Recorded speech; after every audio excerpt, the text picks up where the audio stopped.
À la une de l'actualité, une mère et son bébé de 4 mois dans un état grave après la chute d'une branche au parc de la Tête d'Or hier après-midi. Malgré le vent, le parc n'a pas été fermé au public. Les causes exactes qui ont entraîné cette chute restent à déterminer. On en parle en début de journal.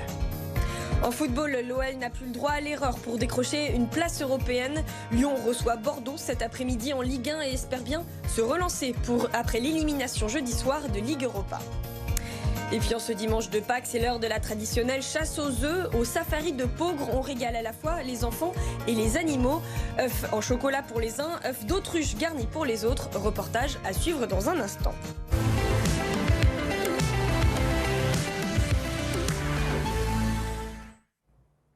Une mère et son nourrisson de 4 mois en urgence absolue. Une troisième personne légèrement blessée après la chute d'une branche. Cela s'est passé hier après-midi au parc de la Tête d'Or. Une enquête est en cours pour éclaircir les circonstances de l'accident.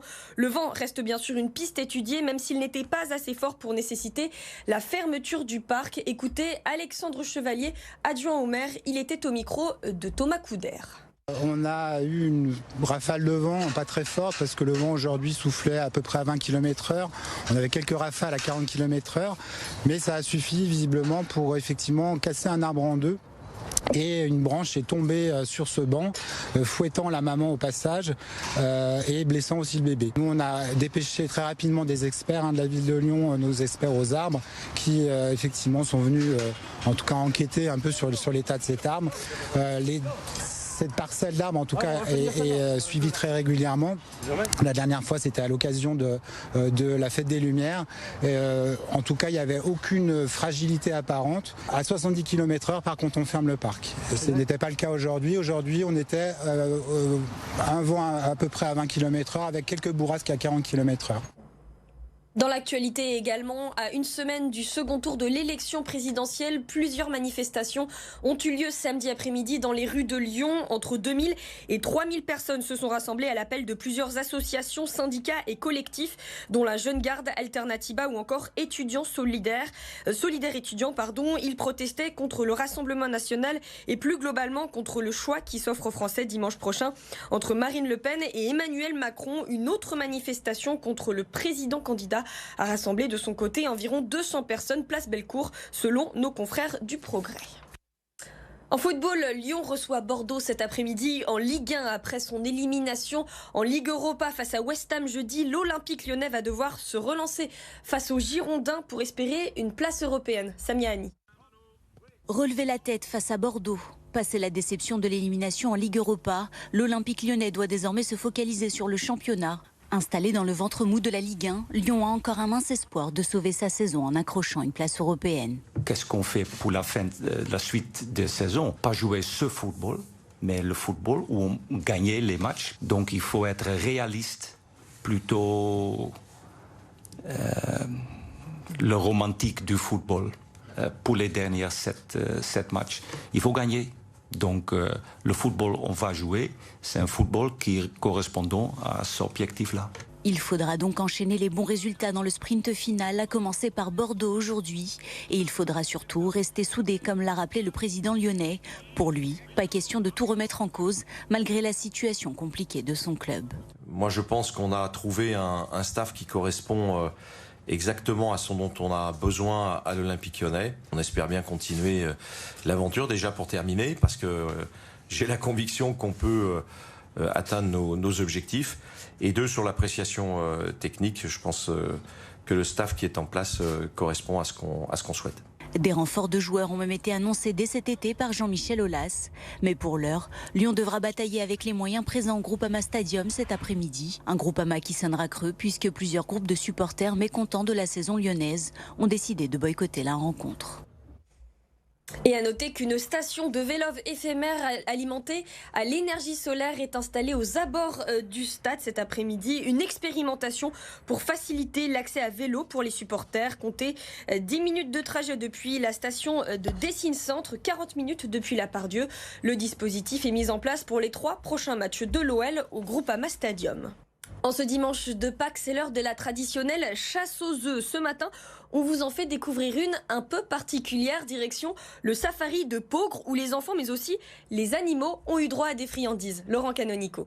C'est un atelier de cuisine un peu particulier au Safari Park de Peaugres. On émince, on découpe, on tranche en fines lamelles, puis on garnit la coquille vide d'un œuf d'autruche. C'est Pâques et il n'y a pas de raison que les animaux ne participent pas à la fête. Alors cet œuf justement, c'est pour les saïmiris, donc ce sont des primates qui viennent d'Amérique du Sud. Les voilà ces petits singes, des singes dits écureuils. Et visiblement les primates sont friands des gourmandises contenues dans ces œufs d'autruche. Pour les visiteurs, ce week-end de Pâques au Safari de Peaugres est l'occasion d'être en contact rapproché avec l'animal. L'animation avec l'œuf, pour leur changer leur quotidien, les amuser eux-mêmes. Là, c'est le bonheur total de pouvoir les découvrir au plus près, les voir au plus près. Ils ont le droit de fêter Pâques comme nous. Mais à Peaugres, la part belle est aussi et même surtout donnée aux enfants ce week-end pascal. Grande chasse aux œufs dans la partie piétonne du parc. Les petits s'éclatent, les parents retombent en enfance. On est allé au safari pour trouver des œufs et on essaye de chercher l'œuf magique. Pour les motiver, il faut être motivé. Et puis on est content, on en trouve pour la première fois de la journée. J'essaye de trouver des rouges, des bleus et des jaunes. Et puis après, si j'en trouve des oranges, des verts, des roses d'autres couleurs, je peux les garder pour les remplacer après. Ce dimanche, la chasse se poursuit au Safari de Peaugres. L'œuf magique est pour l'instant resté introuvable. De quoi devenir chèvre. Si vous rêviez d'apprendre à devenir astronaute, c'est peut-être votre chance. Ce week-end, une école un peu spéciale ouvre ses portes au planétarium de Vaux-en-Velin, la Space Academy, un grand jeu de pistes pour entraîner de petits astronautes et qui sait, créer des vocations. Marine Mulset. À la Space Academy, les visiteurs sont invités à participer à plusieurs ateliers, plus ou moins au point. Quelques réglages sont encore nécessaires et les participants pourront eux-mêmes recréer un cratère lunaire. Dans un autre atelier, ce petit garçon étudie un objet un peu énigmatique. On essayait de voir des genres de choses et on voyait à l'envers. Et alors là, voilà, lui, plus on tire, plus on voit. Et plus on ramène vers nous et plus on voit pas. Pilotage de drone, film en réalité virtuelle, atelier dessin, les apprentis scientifiques sont sensibilisés à l'espace de manière ludique. Et ils sont invités à se mettre dans la peau d'un astronaute. On apprend aussi à comprendre ce que nos sens nous font et vers quoi ils nous mènent et quelles sont en fait les représentations dans notre esprit que nous devons nous construire pour tout simplement agir dans l'environnement qui parfois est extrême et que les astronautes doivent apprendre à maîtriser. L'école de l'espace ferme ses portes ce dimanche à 17 h. Si vous n'avez pas pu y aller, le planétarium de Vaux-en-Velin organise une chasse aux météorites pour ce lundi de Pâques.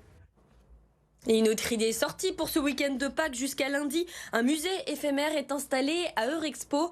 Le thème, le monde des dinosaures. Victoria Garmier est allée y faire un tour pour BFM Lyon. C'est peut-être le seul endroit où vous laisserez vos enfants toucher des crocs. Marine a tenté l'expérience. Je trouve que c'est très bien et j'aime beaucoup les dinosaures. Les dinosaures, ces oiseaux mystérieux disparus il y a 60 millions d'années, sont ici exposés sous la forme de robots plus vrais que nature.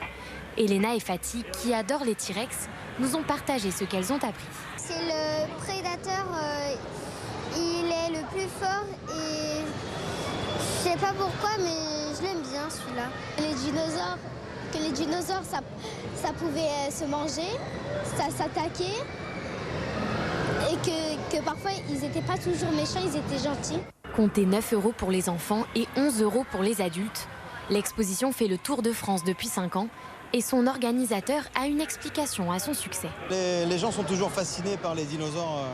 C'est ce qui s'est passé sur notre planète il y a 65 millions d'années en arrière. Donc c'est intriguant, ça interroge. Il y a des espèces qui ont survécu, il y a des espèces qui se sont éteintes. Donc nous ici au musée éphémère, on a un aspect pédagogique. On essaie de faire comprendre aux gens et de leur expliquer comment tout ça s'est passé. Donc vous avez la période âge de glace avec les animaux de l'âge de glace, les mammouths, les tigres à dents de sabre.